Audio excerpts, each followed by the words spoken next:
Convido a Quinta Igreja Presbiteriana de Taubaté, a abrir a palavra do Senhor no livro de Provérbios, no capítulo de número 19. Provérbios, capítulo 19, e vamos ler o versículo 2, que é o texto base, que conforme foi publicado, e a partir do qual nós retiraremos o nosso tema da mensagem dessa noite. Diz assim, Provérbios, capítulo 19, versículo 2. Na minha versão diz assim: não é bom proceder sem refletir, e peca quem é precipitado. Ali na versão NVI, não é bom ter zelo sem conhecimento, nem ser precipitado e perder o caminho. Até aí. Tudo bem, meus irmãos, queridos irmãos e diletos amigos em Cristo Jesus. Nós estamos vivendo uma época, podíamos chamar assim uma era, em que nós vamos progressivamente perdendo práticas e tradições. Seja porque numa época que sucede ao século XX, que já foi um período longo de perdas de tradições e de práticas nossas, práticas familiares, práticas eclesiásticas, modos de ser dentro da sociedade em geral, nós vivemos isso hoje intensamente, porque nós temos hoje o compartilhamento de informações em enorme quantidade. E hoje, com as redes sociais, nós temos a possibilidade de compartilhar ideias de como ser, de como fazer, de como se comportar, em um nível jamais imaginado pelos seres humanos em épocas anteriores. Hoje você liga lá a rede social, você pode ter ali, naquele público, aquele ambiente público da rede social, ideias, propostas de comportamento, de palavreado, de forma de você encarar o seu dia a dia, que são impostos, por exemplo, por grandes conglomerados de comunicação,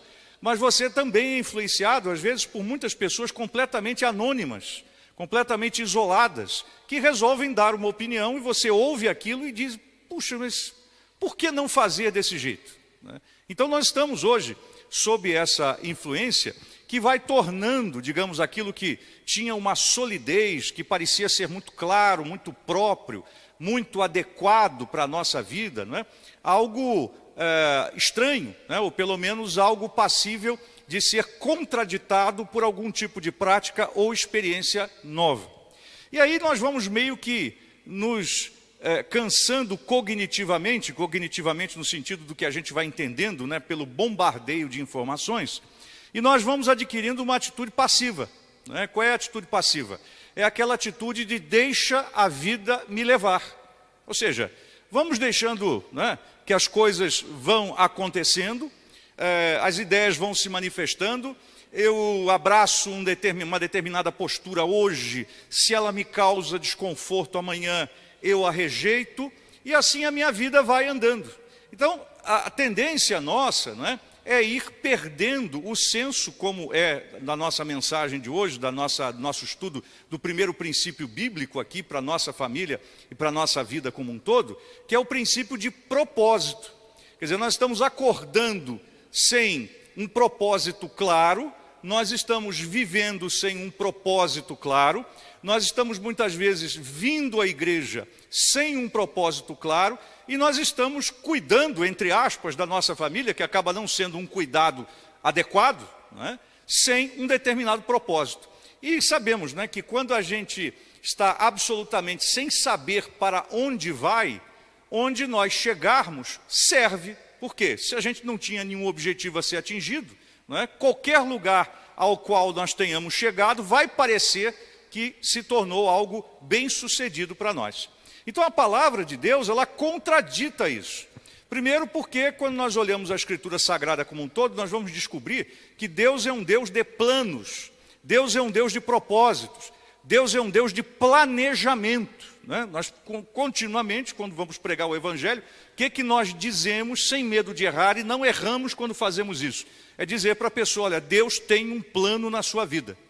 Nós temos consciência disso. E como é que a pessoa, se nos questionar, como é que ela vai ter certeza, né, de que realmente Deus tem um plano para a vida dela. E você, na hora, no mesmo momento, saca ali de dentro do grupo de afirmações que você tem para evangelizar a pessoa e diga, porque ela tem um plano para mim, ela tem, Deus, né, Deus tem um plano para mim, Ele tem desenvolvido um plano na minha vida, então Ele tem um plano para você. E por que Ele tem um plano para você e para mim? Porque Ele tem um plano na Escritura Sagrada. Ele enviou o seu Filho, Ele nos ama, Ele tem conduzido a história da humanidade em função da história do seu povo, e por aí vai.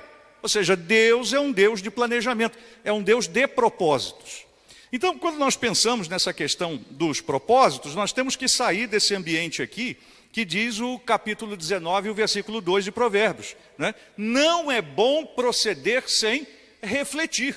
Eu vou começar a fazer alguma coisa, é preciso que eu reflita, saiba onde eu estou e onde eu quero chegar, para que eu possa traçar uma trajetória de vida para atingir aquele objetivo. Ou seja, essa vida, né, que nós vivemos hoje, do deixa a vida me levar, não é? Vou viver o dia no momento sem pensar no amanhã, isso é divulgado por músicas, isso é divulgado, não é, pelo cinema, isso é divulgado pelas redes sociais, na ideia de que eu devo usufruir o momento e não me preocupar com depois, tem sido extremamente deletério para a igreja, tem sido deletério para a família, tem sido deletério para a nossa vida pessoal. E aí, quando nós olhamos a palavra de Deus, nós vemos que a palavra de Deus ela vai nos instruir de forma muito segura na direção em que nós devemos andar. E aí, nós vamos chegar, segundo a palavra de Deus, há três grandes princípios bíblicos que devem estar orientando, norteando as nossas vidas como cristãos, como servos de Deus. E o primeiro desses princípios, né, que está, claro, associado à ideia de propósito, de finalidade, de objetivo, de meta a ser atingida, está no Evangelho de Lucas, no capítulo 14, que eu convido toda a igreja que abra para que nós acompanhemos. Em Lucas capítulo 14, nós temos uma palavra do Senhor Jesus muito incisiva, muito objetiva, e ela é uma palavra que nos conclama a uma decisão. Ou seja, nós somos, nesse momento aqui, nós vamos ler, né, desafiados a decidir, desafiados a tomar um posicionamento. E se eu estou tomando um posicionamento, significa que eu estou tomando uma direção de vida. Esse primeiro princípio nós vamos chamar de o princípio da avaliação dos custos, né? Nós vamos ver aqui na palavra de Deus, é o princípio da avaliação dos custos. Ou seja, o Senhor Jesus está dizendo aqui que é preciso que eu avalie o custo de segui-lo. Esse é, digamos, o ponto de partida para a nossa vida. E diz aqui no capítulo 14 de Lucas, a partir do verso de número 25 até o verso 33. Grandes multidões o acompanhavam, e ele, voltando-se, lhes disse: se alguém vem a mim e não aborrece a seu pai, e mãe, e mulher, e filhos, e irmãos, e irmãs, e ainda a sua própria vida, não pode ser meu discípulo. E qualquer que tomar a sua cruz e vier após mim, e qualquer um que não tomar a sua cruz e vier após mim, não pode ser meu discípulo. Pois qual de vós, pretendendo construir uma torre, não se assenta primeiro para calcular a despesa, verificar se tem os meios para construir, ou para concluir, para não suceder que, tendo lançado os alicerces e não podendo acabar, todos os que a virem zombem dele, dizendo: este homem começou a construir e não pôde acabar. Ou qual é o rei que, indo para combater outro rei, não se assenta primeiro para calcular se com 10.000 homens poderá enfrentar o que vem contra ele com 20.000? Caso contrário, estando o outro ainda longe, envia-lhe uma embaixada pedindo condições de paz. Assim, pois, todo aquele que dentre vós não renuncia a tudo quanto tem, não pode ser meu discípulo.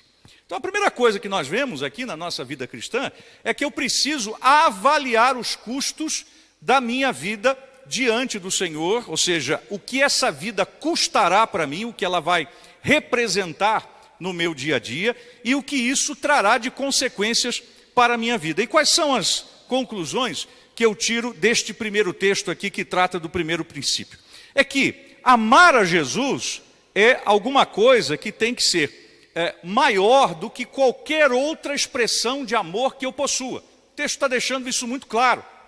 Às vezes nós nos perdemos na vida cristã, nos perdemos na nossa vida de família, porque nós estamos amando mais alguém do que estamos amando ao Senhor Jesus. A gente vê, quando existe aquele pai que não disciplina os seus filhos, não cria os filhos na disciplina e admoestação do Senhor, é porque este pai ama mais aos filhos do que ao Senhor Jesus. É claro, é óbvio. Não é? Ele acha que com isso ele está de alguma forma fazendo bem àquele filho, quando na verdade ele está amando pouco este filho, porque ao não discipliná-lo, ele não está adequadamente o conduzindo nos caminhos de Jesus.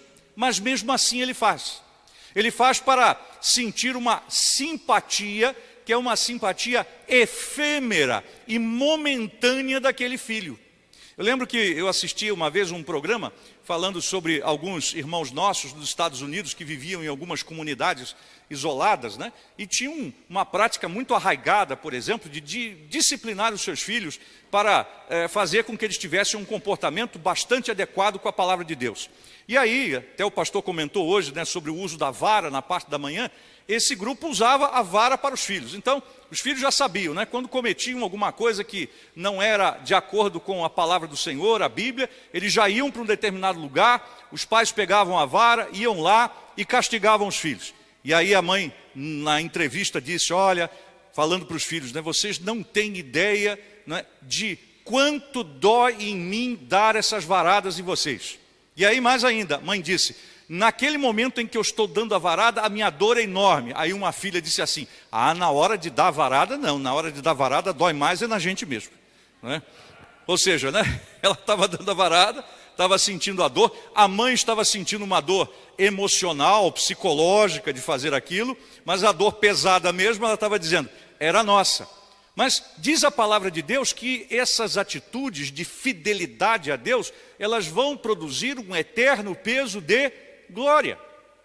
Elas vão corrigir não somente para a vida adulta, uma vida adulta honesta, correta, proba dentro de algum tempo, mas trará consequências eternas pela submissão que essa vida terá em relação aos ditames da palavra de Deus. Ela foi corrigida de acordo com os padrões bíblicos. Então significa que a pessoa que faz isso, ela de fato, ela ama mais a Jesus do que o filho. Mas amando a Jesus mais do que ao filho, ela está amando profundamente o filho e trará consequências gloriosas para a vida do filho e para a sua própria vida no relacionamento com ele. Então, está aí o versículo 26 que nós lemos, mostra isso. É preciso amar Jesus mais do que a qualquer outro. O texto também vai dizer que nós precisamos tomar a nossa própria cruz.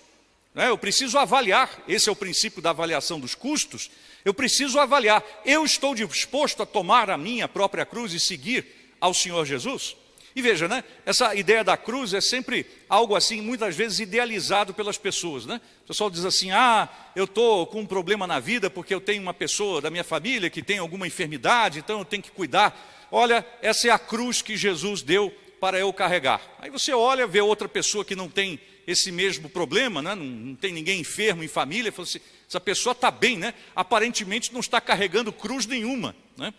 Eu tenho uma pessoa que tem um problema de dependência química na família, olha, muito difícil, essa é a cruz que eu tenho que carregar. Olha, o fulano ali é muito sortudo, muito abençoado, é uma pessoa muito tranquila, porque não tem essa cruz para carregar. Então a gente entende sempre a cruz como alguma coisa extraordinária, que nos parece excessivamente pesada e que algumas pessoas parecem carregar de fato e outras parecem viver uma vida normal, como a maioria das pessoas, sem alguma cruz específica para apoiar no seu ombro. No entanto, a palavra de Deus diz que todos nós carregaremos uma cruz que nos será dada quando nós somos seguidores de nosso Senhor e Salvador Jesus Cristo. Porque quando você se converte, quando você crê no Senhor Jesus como Senhor e como Salvador, você passa a ter um ônus na sua vida. Você passa a ter bônus, é fato, somos abençoadíssimos por andarmos com o Senhor Jesus, mas passamos a ter graves responsabilidades, passamos por situações de perseguição e rejeição. Olha, todo esse somatório de ônus que aí podem ser enumerados, constituem, de fato, a cruz que nós passamos a carregar quando cremos em Cristo Jesus desde o primeiro dia. Então todos nós temos cruzes. E essa cruz não é alguma coisa especial, diferenciada, que você olha, parece que o outro tem, ou que você tem e ele não tem. É algo que todos nós carregamos. Se não carregamos, não somos do Senhor. Então, é preciso que nós estejamos avaliando o que, de fato, nós teremos que atravessar na nossa vida, se nós somos discípulos de Jesus. É o que está aí no versículo 27. Já nos versículos 28 a 32, mostra que nós temos que entender, compreender, que o serviço ao Senhor, ele é um serviço que não tem fim. Ou seja, se eu já sei que para seguir a Jesus, eu preciso avaliar os custos, mostrando que eu devo amá-lo mais do que a qualquer outra pessoa, incluindo a minha própria vida, que eu preciso já, desde o momento da minha conversão, tomar a cruz que me cabe, que é semelhante a todos aqueles que também creem no Senhor Jesus, e carregá-la. Eu preciso compreender que isso não é por apenas um período, a não ser que você pense o período, a sua pequena vida, comparada com a eternidade que está por vir. Aí você pode dizer, eu não vou precisar, efetivamente ser um seguidor de Jesus e carregar a minha cruz, enfim, amá-lo mais do que qualquer outro, enfim, enfrentar todos esses desafios para sempre, porque a minha vida não vai durar muito nesse mundo mesmo que eu viva 100 anos,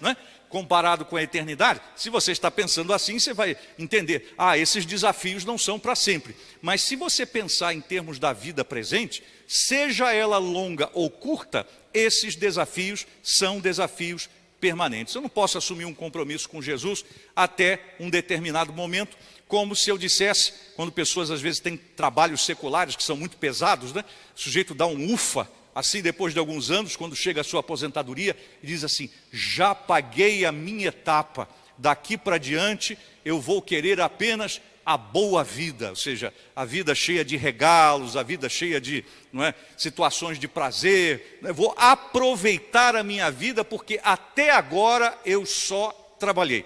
Isso não vale para aquele que pertence ao Senhor Jesus. Então nós precisamos avaliar esse custo. Quando nós nos comprometemos com Jesus, esse compromisso é um compromisso definitivo.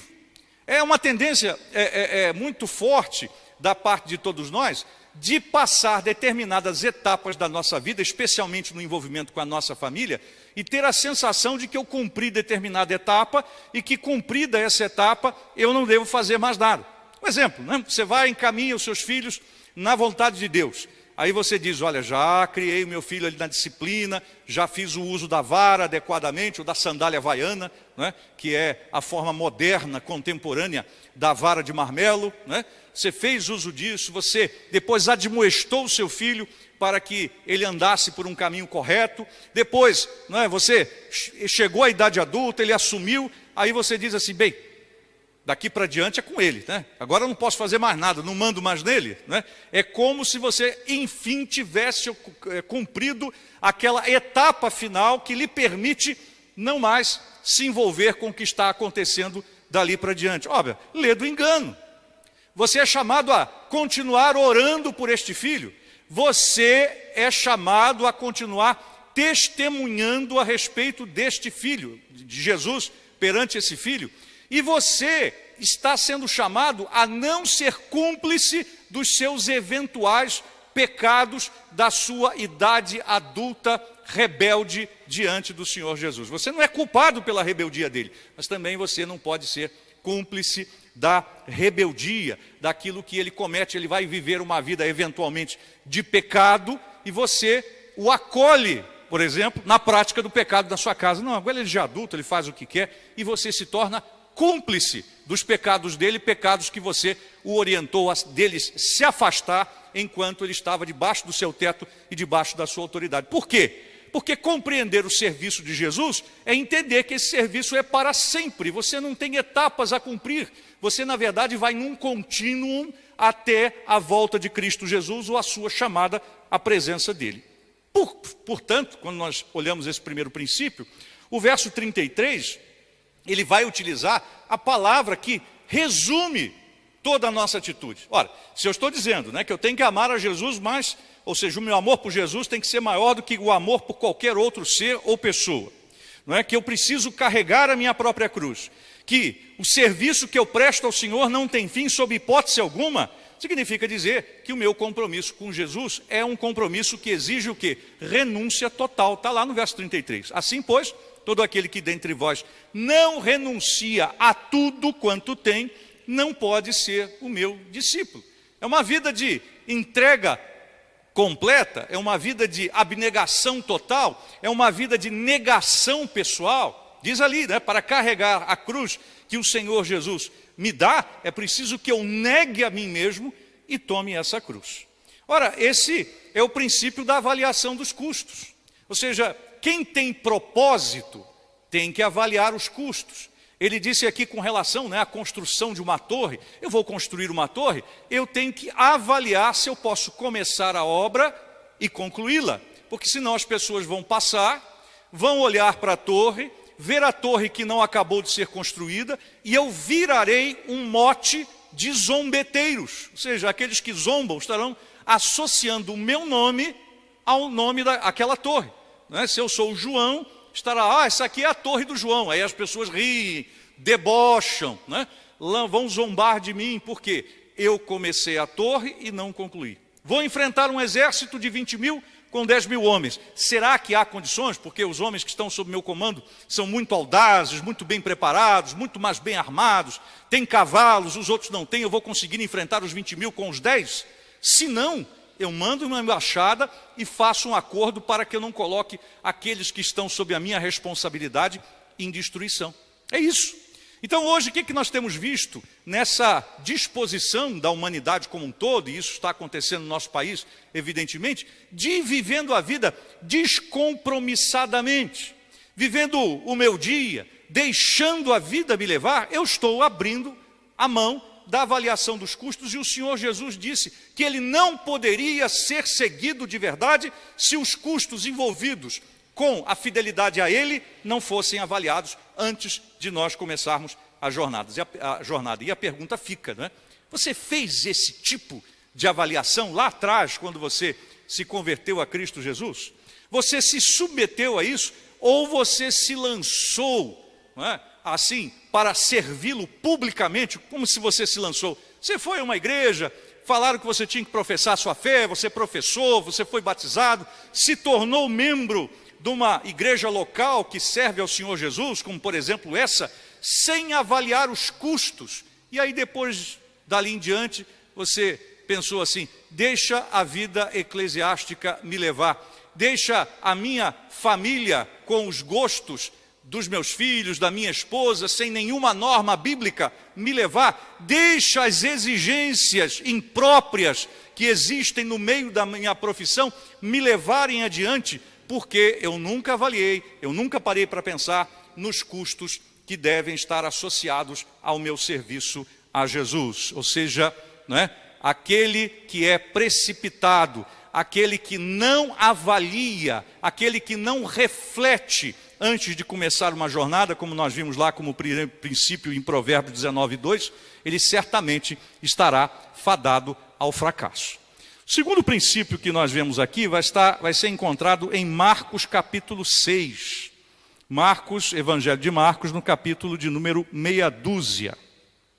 Esse texto aqui do Evangelho de Marcos é um texto que vai tratar da multiplicação dos pães que o Senhor Jesus fez. Nós conhecemos bem a história, eu não vou aqui me ater a ler toda a narrativa, apenas uma parte dela, né?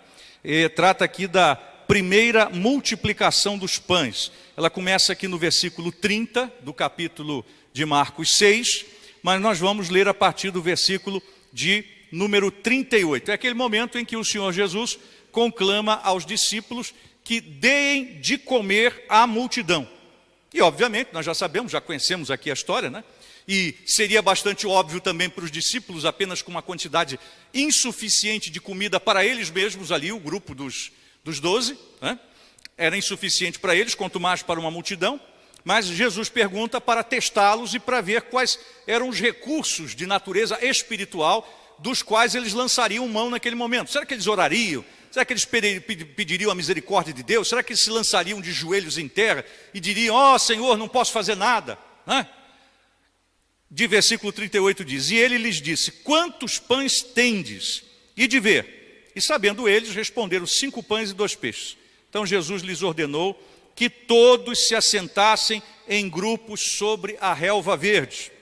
Olha, manda todo mundo se assentar. E o fizeram, repartindo-se em grupos de 100 em 100, de 50 em 50, tomando ele os 5 pães e os 2 peixes, erguendo os olhos ao céu, os abençoou.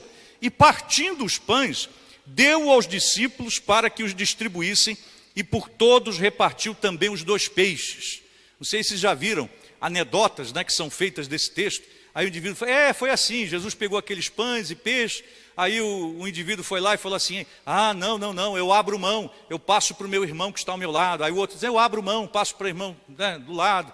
E aí todo mundo passou aqueles 5 pães e 2 peixes, de mão em mão, todo mundo mostrou que amava todo mundo, e no final das contas ninguém comeu nada, porque, né, a multiplicação não foi de verdade. Já viram isso, né? Alguém falando desse tipo de coisa. E a palavra diz que, ao contrário dessa pilhéria, dessa piada, dessa brincadeira, desse abuso com o texto bíblico, diz a palavra: todos comeram e se fartaram, e ainda recolheram 12 cestos cheios de pedaços de pão e de peixe. Os que comeram dos pães eram 5.000 homens, ou seja, só tinha ali o suficiente para colocar numa pequena sacolinha, né? E depois uma quantidade enorme aqui, diz aqui, 12 cestos cheios de peixe e de pão que sobejaram, que sobraram, mostrando que de fato aconteceu um milagre, aconteceu uma intervenção extraordinária de Deus no processo ordinário da vida. Ou seja, os pães não se transformam em muitos pães, nem peixes se transformam em muitos peixes por vontade própria, por uma ação da natureza na sua ordenação, mas para isso haveria necessidade de uma intervenção sobrenatural, de uma intervenção divina. Mas no momento em que o Senhor Jesus vai fazer essa distribuição, a primeira coisa que ele faz antes da realização do milagre é pegar o grupo e subdividir o grupo em, determinados amontoados ou pequenas organizações, primeiro pequenos amarrados de gente, de 100 em 100 e de 50 em 50. Tendo feito isto, eu já imagino a cena, todos assentados, estavam todos em pé, todos famintos, todos agitados, alguns suando na testa já, pela queda da glicemia. Estavam ali, naquele momento, pessoas que desfaleceriam. Tem um outro texto correspondente a isso, fala, que Jesus se compadeceu, porque se eles fossem embora, eles desfaleceriam pelo caminho. Então, estavam todos naquele momento agitados e tomados de incerteza do que ocorreria depois de terem se alimentado espiritualmente. Tinham ouvido a palavra de Jesus, estavam alimentados espiritualmente, e agora iam caminhar. Disse: e agora, como é que vai ser? Ficamos na igreja até muito tarde, a cantina já fechou, e nós vamos desfalecer pelo meio do caminho. Obviamente, eu imagino, aquela multidão ali reunida, as pessoas ouviam Jesus a uma certa distância. Deve ter sido um local que já era tradicional por ter uma acústica bastante aceitável para que as pessoas pudessem ouvir. Terminou a fala, as pessoas se levantaram, elas iam partir, e de repente alguém lá no fundo, longe de Jesus, ia começar a falar: gente, olha lá, eu não sei de onde foi, mas parece que tem um pessoal lá na frente distribuindo pão e peixe. Falei: como assim? Que pão e peixe? Aonde que eles compraram isso? Não tem padaria por aqui, nós estamos longe também do local de pesca aqui, não pode ser não. Olha lá! E aí as pessoas já nem olhando mais para Jesus, nem olhando mais. É igual quando você tem alguma coisa que te assusta, Hoje eu fui comer num restaurante ali próximo à minha casa, na hora do almoço, com a Érica, e aí nós estávamos lá, assim, serenos ali no restaurante, Ela tinha ido pegar o prato dela, depois eu ia, guardando a mesa, pegar o meu prato, e de repente cai uma bandeja, aquela bandeja de metal, e foi aquele negócio assim, aquele sobressalto, todo aquele grupo que estava dentro do restaurante fez assim, subiu um pouquinho e desceu, Quem já estudou aí, já viu nos meios de divulgação científica as ondas gravitacionais, que nos atravessam, e aí nós não percebemos, mas as ondas gravitacionais passam e nós aumentamos de tamanho e diminuímos. Isso é uma coisa aí da física moderna, tá? Estou só citando aqui para mostrar. Aconteceu algo muito parecido ali. Todos subiram e todos desceram naquele momento, dado o barulho estridente, estrondoso, que fez aquela bandeja cair. Então imagina, alguém ouvia lá de fora e falou: gente, estão dando comida, eu não sei de onde apareceu, vamos lá, senão a gente vai perder, que não deve ter para todo mundo. Aí imagina, né? Aquele pessoal todo correndo em direção ao pão e tal, corria, e todo mundo pegava pão, peixe, comia, né? E se fartava e jogava o pedaço fora, falava assim: não precisa nem guardar tudo não, porque tem tanto pão ali que você pode comer à vontade, se cair pedaço no chão não tem problema. Terminou tudo aquilo, aí o outro perguntava: de onde veio essa quantidade enorme de pão e de peixe? Eu falei: não sei, ó. Interessa que eu tô com a barriga cheia, eu comi. Bom, ainda bem que a gente vai andar agora, né? Vai desgastar isso tudo, porque eu estou com a barriga inchada de tanto comer pão e peixe. Isso aqui não seria o relato da multiplicação dos pães, né? Evidentemente, teria sido uma balbúrdia, um corre-corre, uma confusão, um deixa eu chegar primeiro, não é? Outro pegando o pão, né, antes que o outro pegasse, ou seja, se eventualmente puder faltar, o meu pirão primeiro, não é assim? Né? Todo mundo preocupado em comer e se fartar, e no final das contas, gente, vamos embora. Chegando em casa, como é que foi lá? Foi muito bom, olha.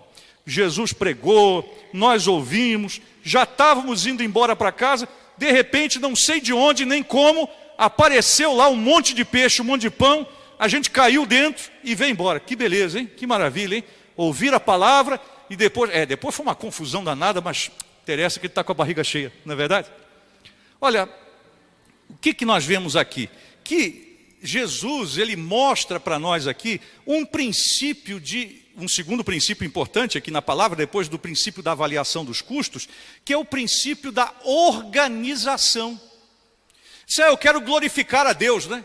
Eu quero exaltar o nome do Senhor. Aí eu vou vivendo aquela minha vida, né? Desorganizada, bagunçada, sem propósito, que eu não reflito sobre nada, deixa a vida me levar. Sou adepto do lema do Carpe Diem, né? Aproveite o seu dia, curta a vida adoidado, né? E Deus está me abençoando ali, né? Está fazendo milagres, está intervindo na minha vida. E eu estou ali, né? Com aquela cara de insatisfeito, de revoltado. Não estou prestando atenção em nada do que Deus está fazendo para mim. Sabe por quê? Porque eu sou um completo desorganizado. E Jesus, o que fez? Organizou. Todo mundo assentado, todo mundo via ele lá na frente com os discípulos, assentado em grupos de 100 e de 50. Quando o pessoal olha a ver, Jesus está levantando o pão, está dando graças naquele momento, está abençoando. Começam a aparecer aquela quantidade de pães, as pessoas estão falando: olha, Jesus está realizando um milagre, olha lá, está multiplicando os pães e os peixes. E as pessoas naquele momento, ao invés de saírem correndo, ao invés de avançarem para conseguir a comida, ficaram perplexas, tocadas. Foram transformadas um pouco mais espiritualmente do que já haviam sido transformadas pela pregação de Jesus, porque agora estavam sendo transformadas pela visão do milagre de Jesus. Estavam tendo seus corações cheios de gratidão e de alegria naquele momento. Estavam em êxtase espiritual, e aí o pão chega a cada uma delas, e elas podem dizer: esse era o Messias, esse é o Messias enviado, esse é aquele que estava prometido. Ele verdadeiramente pode-se dizer que é o pão do céu, dizer a todos: eu sou o pão do céu, porque ele é capaz de trazer pão do céu para nos alimentar, num volume que nem o maná no Antigo Testamento foi capaz de fazer. Esse é o homem, eis o homem. Esse é o Cordeiro de Deus, de fato, que tira o pecado do mundo. Mas isso aconteceu porque eles não estavam mais em pé para ir embora. E aí viram uma comida lá na frente e saíram todos correndo. Então nós aprendemos 3 lições nesse texto sobre o princípio da organização, da obra de Deus e da vida em família, da minha vida pessoal. Primeiro, eu preciso estar preparado para receber as bênçãos, a fim de não encará-las como acidentes do dia a dia. Como é que surgiu a comida lá? Sei lá, cara. Quando eu vi a comida, eu queria era comer. Versos 39 e 40 do texto aqui, nós acabamos de ler. Jesus ordenou que eles se assentassem em grupos na relva verde, e fizeram, repartindo-se em grupos de 100 em 100, de 50 em 50. Então eles viram, não viram lá aparecer comida e saíram correndo atrás. Eles puderam dizer: isto vem do Senhor, louvado seja o nome do Senhor pelo seu provimento. Quando você tem a vida desorganizada, a vida bagunçada, Deus está ali, operando, e você simplesmente não está vendo, você não está identificando, porque você não está preparado, organizado para perceber os sinais do Senhor na sua vida. É exatamente aquela historinha, também usado como anedota, né? Que o sujeito vai lá no shopping, né? E aí ele olha aquele shopping no final de semana prolongado, lotado, cheio de carros no estacionamento. Aí começa aquele estresse, né, da família, o marido com a esposa, onde é que eu vou arrumar vaga?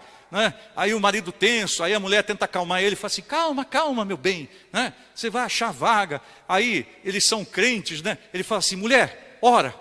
Aí ela fica, Senhor, arruma uma vaga aqui. Aí começa a sair um carro, aí a mulher, aí o sujeito fala assim, cutuca o braço da mulher, fala, não precisa orar mais não, já apareceu uma vaga. Entenderam, né? Entenderam? Eu quero que eu explique, né? Eu vou explicar, né, para aqueles que não entenderam, né? Quer dizer, a mulher começou a orar e Deus proporcionou a vaga, mas o indivíduo achou que aquela vaga era uma vaga mesmo que tinha que aparecer, né? Não estava atribuindo a glória a Deus pela vaga que apareceu. Ele achava que era normal. É normal, pode parar de orar que apareceu uma vaga, ou seja, já tinha alguém mesmo para sair ali, né? Seria o que teria acontecido aqui, né? Puxa vida, aconteceu, não sei de onde, apareceu um doido lá e começou a distribuir pão, né? E Jesus, eu nem sei, depois que ele terminou de pregar, não vi mais. É isso que não pode acontecer na nossa vida. Nós precisamos estar preparados, tanto para receber as bênçãos, quanto para identificá-las e glorificar o nome do Senhor para a glória dele. Versículo 41 vai mostrar, quanto a esse aspecto, que nós precisamos aprender a ver Deus agindo nos detalhes. Versículo 41.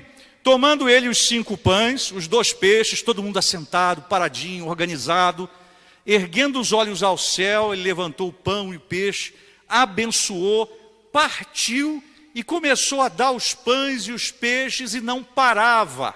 Criou-se, naquele momento, uma onda contínua de entrega do alimento, e o alimento não parava de fluir das mãos do Senhor Jesus. Ou seja, lá de longe o indivíduo, mas não estou entendendo de onde está saindo isso, não é? Ou seja, era algo distante, não é? Mas ele percebia a atuação de Deus no detalhe. Pessoas bagunçadas, desorganizadas, que não sabem para onde vão, o que estão fazendo, não se organizam, não vão perceber isso. Vão achar que tudo na vida é normal de acontecer. É como nós temos a sensação hoje, né? Puxa vida, por que eu tenho que me preocupar na falta de alimento? A comida está ali no supermercado, não é verdade? É só chegar na prateleira. De onde vem a comida? Responderia alguém, da prateleira do supermercado. É natural, eu faço isso desde criança, não é? Quando na verdade é toda uma cadeia de produção extremamente complexa para que ela possa chegar ali. Você não está percebendo porque você se acostuma e desorganizado, tanto material quanto espiritualmente, você não percebe Deus agindo nos detalhes. E em terceiro lugar, nesse texto, nós precisamos usufruir das bênçãos de Deus, e nós usufruímos, na maioria das vezes, quer queiramos, quer não queiramos, né? A bênção aparece, a gente usa, a gente usufrui, mas eu preciso usufruir das bênçãos e comprovar a origem divina de todas elas.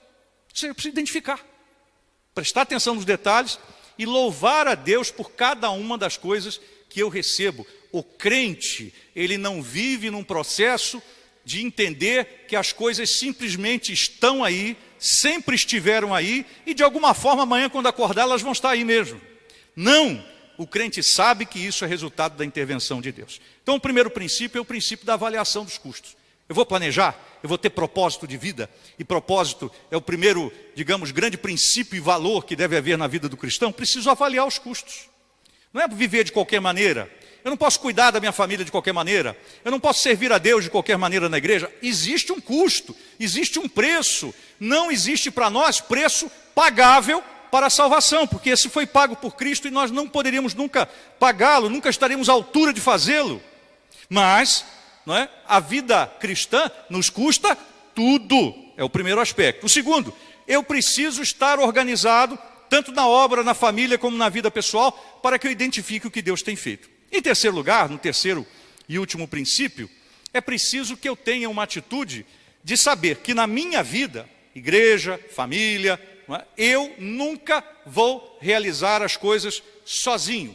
isolado. A Bíblia é sobeja em falar o quê? Em edifício, igreja é edifício, em plantação, igreja é plantação, a igreja ser entendida como um rebanho de ovelhas, a igreja, enfim, são várias ilustrações que são usadas na Escritura para se referir ao povo de Deus, e o povo de Deus sempre é uma coletividade, porque se não fosse coletividade não seria povo, é óbvio.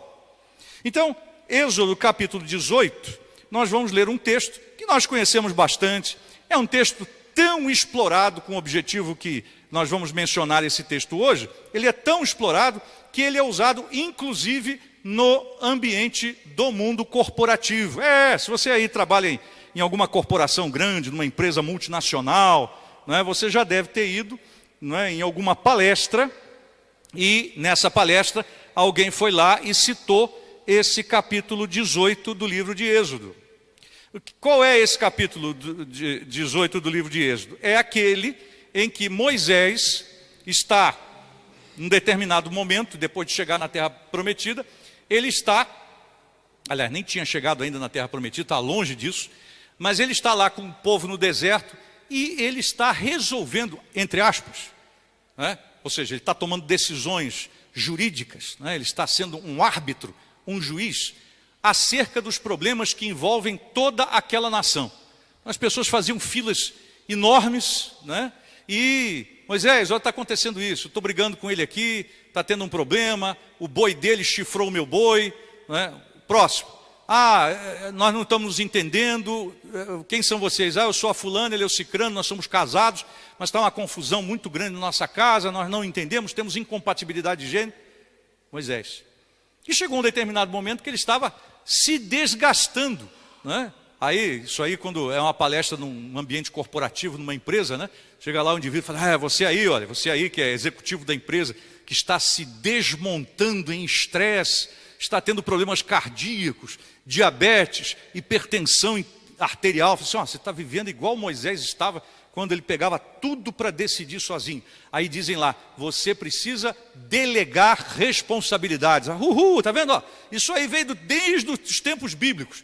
Aí lá na palestra, nunca ninguém leu a Bíblia, ninguém conhece, só um ou dois lá que conhecem porque eram crentes, são crentes e estudaram na escola dominical. Aí o indivíduo diz, conhece a história? Aí o sujeito conta a história e fala assim, puxa vida, hein? Bacana esse negócio de igreja evangélica com escola dominical, né? Você conhece a história toda? Ninguém conhece nada, nunca tinha ouvido falar na história, parece uma grande novidade, mas nós conhecemos. Nós conhecemos esse momento em que o sogro de Moisés, Jetro, ou Reuel, ele vai fazer ali uma intervenção para chamar Moisés à sabedoria. Por quê? Moisés, queria tomar todas as responsabilidades do povo de Deus para si. Então, o terceiro princípio que nós aprendemos aqui, depois da avaliação dos custos e da organização da obra, nós precisamos saber delegar e compartilhar a autoridade na obra de Deus e na nossa família. Atenção, vou contar aqui uma coisa muito particular aqui de um casal de irmãos aqui da igreja. Bem, eles me procuraram hoje ali na porta e o marido é uma pessoa muito séria, conhecida por todos nós aqui, não brinca nunca, isso é ironia, tá? E ele chegou assim para mim e falou, pastor, eu queria levar aqui uma pessoa sem avisar a minha mulher para almoçar e ela está zangada comigo, poxa, ela deve mandar em mim ou eu devo mandar nela? Isso é uma situação conjugal gravíssima, gravíssima. Aí eu falei, vou chamar o pastor Luiz Fernando, né? O pastor Luiz Fernando, ele é o pastor da igreja, vai poder assumir uma posição a respeito disso aqui. Mas eu falei, bom, nós estamos aqui quase na hora do almoço, né? Ele está até rindo aqui, já estou olhando para a minha cara, está rindo. Não o pastor Luiz Fernando, a pessoa, ele está rindo ali. Aí ele falou assim, mas não sou eu que posso. Aí a esposa falou, não pastor, eu não planejei, né, lá, para receber mais uma pessoa para comer hoje. Aí eu disse assim, olha, dei a minha opinião. A minha opinião aqui é a seguinte, se fosse uma coisa assim grave, né, uma pessoa passando fome, né, enfim, alguém com uma necessidade muito grande, ele é o marido, ele tomou a decisão, a senhora teria que obedecer, né? Mas já que é uma situação ordinária, um convite que ele fez hoje, mas pode fazer outro dia, ordinária no sentido comum, tá? Só nesse sentido assim, não é porque é uma coisa feia, né? Ordinária no sentido que é uma coisa comum, assim, aí a senhora que é responsável pela cozinha tinha que ser consultada, né? Aí, quando eu falava uma hora assim, não, ele decide, ele, aí na hora que ela falava, agora é minha vez, né? O que a gente está vendo aí? Né? Que o homem, por exemplo, o pastor ensinou isso hoje de manhã, ele é o cabeça do casal, mas não quer dizer que o cabeça o quê? Não delegue funções, né? A mulher tem funções, tem responsabilidades que são delegadas. Conforme os filhos vão crescendo, responsabilidades dentro da casa também são o quê? Delegadas, né? Nós tínhamos na igreja que eu pastoreei por último no Rio de Janeiro, uma senhora da igreja, que trabalhava inclusive, né, assim, em atividades de liderança na igreja, muito marcantes, né? Uma pessoa assim, extremamente trabalhadora, dedicada e mais do que tudo, eficiente. Se colocava alguma coisa nas mãos dela para fazer, ela não dizia essa frase que eu vou dizer agora, mas ela vivia isto. É como se ela dissesse, missão dada é missão cumprida. Deixou na mão dela, o negócio saía. Tivesse um trabalho de missões para fazer, daqui a pouco você via, ela sozinha já tinha feito um monte de bandeirinhas. Ou seja, você respirava aquele ambiente de missões, né? Que você já começava a querer orar pelos missionários, queria contribuir. Daqui a pouco as barraquinhas já estavam por lá. Só tinha um problema. Qual era o problema? Ela não conseguia trabalhar com ninguém, né? Aí ela arrumava tudo, aí no dia do trabalho, da festa de missões, ela não comparecia. Sabe por que ela não comparecia? Porque ela estava exausta, exaurida, consumida. Ela estava feito Moisés no final de um dia de trabalho, né? E aí dizia, mas por que você não delega tarefas? Ninguém gosta de trabalhar de verdade, ninguém faz nada direito. Eu vou lá e faço. Então a palavra de Deus diz que não pode ser assim na nossa família, não pode ser assim na obra de Deus. Ou seja, nós precisamos saber delegar, compartilhar a autoridade, conforme Moisés fez aqui, né? Versículos 19 a 22, que nós vamos ler. Ouve, pois, as minhas palavras, eu te aconselharei, e Deus seja contigo. Representa o povo perante Deus, leva as suas causas a Deus, ensina-lhes os estatutos e as leis, faze-lhes saber o caminho em que devem andar e a obra que devem fazer, e procura dentre o povo homens capazes, tementes a Deus, homens de verdade, que aborreçam a avareza, põe-nos sobre eles por chefes de 1000, chefes de 100, chefes de 50 e chefes de 10. E tu resolve lá, está muito difícil aquele chefe de 10 resolver, ele passa para o chefe de 50 para resolver, senão ele passa para o outro. Casos gravíssimos, pesadíssimos, extremamente complexos, chegariam até Moisés. Então a gente aprende 3 lições aí. A primeira é o seguinte, a gente até viu isso também pela manhã na palestra do pastor. Todo o crente, ele é um sacerdote perante Deus. Nós aprendemos isso. Quer dizer, o versículo 19 diz, Moisés, vá e interceda, representa, na forma intercessória, o povo perante Deus. Leva as causas e as necessidades perante Deus. A gente aprende também pela Bíblia que todo crente, além de ser um sacerdote, ele é um profeta. Todos nós pregamos a palavra de Deus. Então, ensina-lhes os estatutos, as leis, faz-lhes saber o caminho que deve andar, ou seja, prega, ensina. Agora, versículos 21 e 22, que nós não lemos agora, né? Vamos ler agora o 22, para que julguem esse povo em todo o tempo, toda a causa grave trarão mesmo a ti, mas toda a causa pequena eles mesmos julgarão, será assim mais fácil para ti, e eles levarão a carga contigo. Ou seja, todo chamado, você é chamado? Chamado? Tem certeza que é. Você assumiu inclusive um compromisso, lá no início, né? Se não avaliou, você tem que avaliar agora o custo da obra, nós já falamos disso. Todo chamado obrigatoriamente chama os outros para compartilhar a obra. Você foi chamado para alguma coisa? Então, obviamente que você está comissionado por Deus para chamar outros. Nunca você é chamado para fazer uma obra sozinho. Se é obra de Deus, você chama outros. E isso acontece também na nossa família. É preciso que você aprenda a compartilhar até para formar. Já viram aquela história? Fiquei viúva.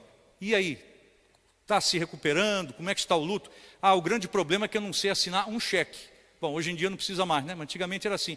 A mulher não sabia assinar um cheque, né? Não sabia dar um passo, não sabia fazer nada, né? Hoje está invertendo um pouco, né? Às vezes o marido fica viúvo, ele fala, não sei assinar um cheque. Aí as pessoas avisam para ele, mas não existe mais cheque praticamente. Ele diz, puxa, né? Ou seja, não preparou na igreja a liderança que vai suceder você, não preparou o povo de Deus para o futuro. E os filhos, completamente desorientados, não sabem fazer nada, não sabem cuidar da casa, já têm idade para isso, mas são eternos adolescentes. Todo chamado, ou seja, toda pessoa que é chamada, obrigatoriamente chama outros. Ela não é chamada para realizar uma coisa e depois já receber um certificado. Ela é chamada para comissionar outros. E quando o outro é comissionado por ela, o que essa pessoa sente no coração? Olha aí, Deus usou esse irmão para me chamar. Ou seja, foi chamada por Deus também, mas pela boca daquele irmão que foi chamado pela boca de um outro irmão. Mas no final, todo chamado é divino. 3 princípios. Princípio da avaliação de custos, princípio da organização da obra e precisamos saber delegar e compartilhar a autoridade na obra de Deus e na nossa família. Concluindo a nossa mensagem, dessa noite nós vamos ler Romanos, capítulo 11. Romanos, capítulo 11. Esse é um texto em que o apóstolo Paulo, depois de falar a respeito da soberania de Deus, durante 3 capítulos da sua carta, ele fica maravilhado. E Paulo poderia, nesse momento, dizer o que nós habitualmente dizemos hoje, que está muito presente nos lábios dos crentes evangélicos, e está hoje, interessante a gente observar isso, hein? Está nos lábios de pessoas que não são exatamente tementes a Deus, pessoas que nós olhamos e não vemos nelas sinais efetivos de conversão. Vocês já repararam isso? Me corrijam se eu estou tendo uma visão equivocada disso, mas hoje você encontra na boca de quase todas as pessoas que se encontram, quando tem uma situação difícil, apertada, o sujeito saca a seguinte frase: Deus está no controle. Uma vez eu via lá uma pessoa que não era convertida, não pertencia a igreja nenhuma lá no Rio, ela estava passando assim por maus momentos, né? E essa pessoa tinha um envolvimento com política, então estava acontecendo algumas coisas sérias, graves, e estava assim num aperto esse rapaz, e ele falou assim: pastor, estou tranquilo. E por quê? Deus está no controle. Eu nem sei se ele tinha o alcance, né, do que ele estava falando ali, às vezes não tinha, né? Era uma frase apenas, né? Era um significante sem significado profundo para ele, não sei, Deus é que sabe, mas ele disse isso, está muito comum isso, Deus está no controle. Era mais ou menos o que Paulo estaria dizendo aqui ao final dos capítulos 9, 10 e 11, ou seja, depois de falar tudo que ele falou sobre a soberania de Deus, ele chegaria ao final e extasiado perante o Senhor, ele diria: Deus está no controle. Versículos 33 a 36, ele diz: ó profundidade da riqueza, tanto da sabedoria como do conhecimento de Deus. Quão insondáveis são os seus juízos, e quão inescrutáveis os seus caminhos. Quem, pois, conheceu a mente do Senhor, ou quem foi o seu conselheiro, ou quem primeiro lhe deu a ele, para que lhe venha a ser restituído? Por quê? Porque dele, e por meio dele, e para ele, são todas as coisas. A ele, pois, a glória eternamente. Amém.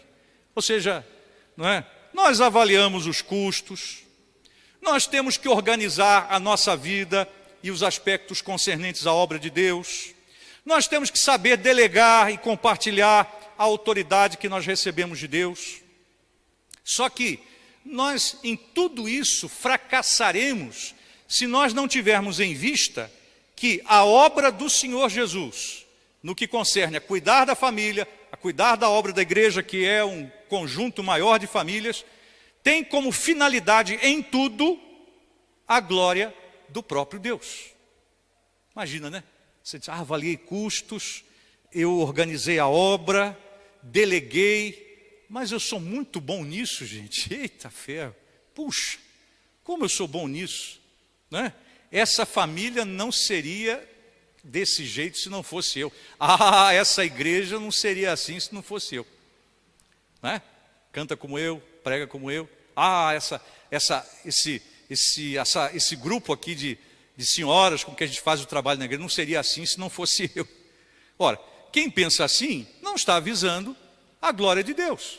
Fez tudo certinho, né? Puxa, vou carregar a cruz, vou fazer isso, vou fazer aquilo. E de repente teve o seu coração tomado por um objetivo falso.